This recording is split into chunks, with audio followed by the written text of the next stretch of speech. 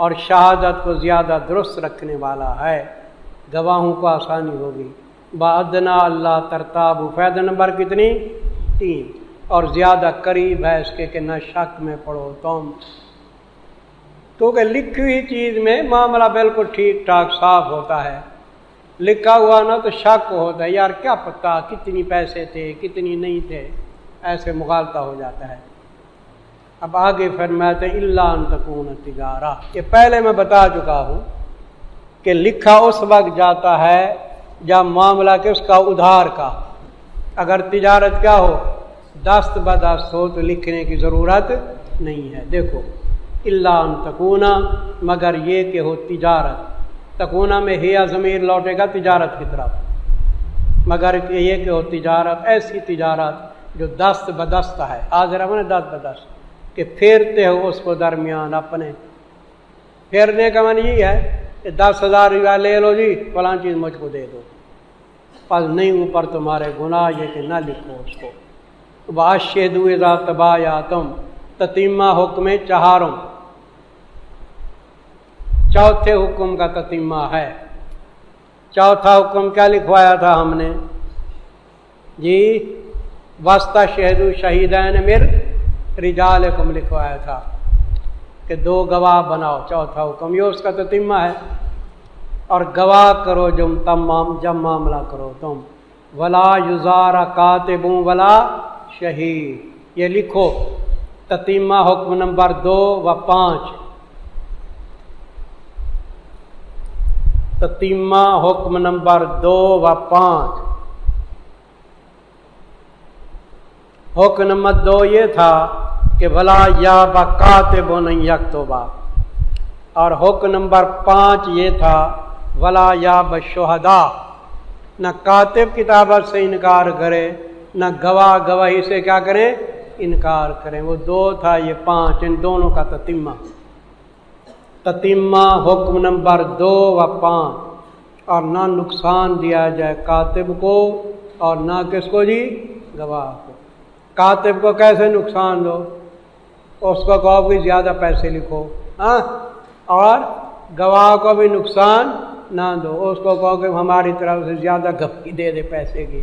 وَإِن تَفْعَلُوا، اور اگر کیا تم نے نا، فَإِنَّهُ فُسُوقٌ بِكُمْ، یہ گناہ ہے، اور ڈرتے رہو اللہ سے، اور سکھاتے ہیں تم کو اللہ تعالیٰ احکام مفیدہ، واللہ بكل شيء علیم۔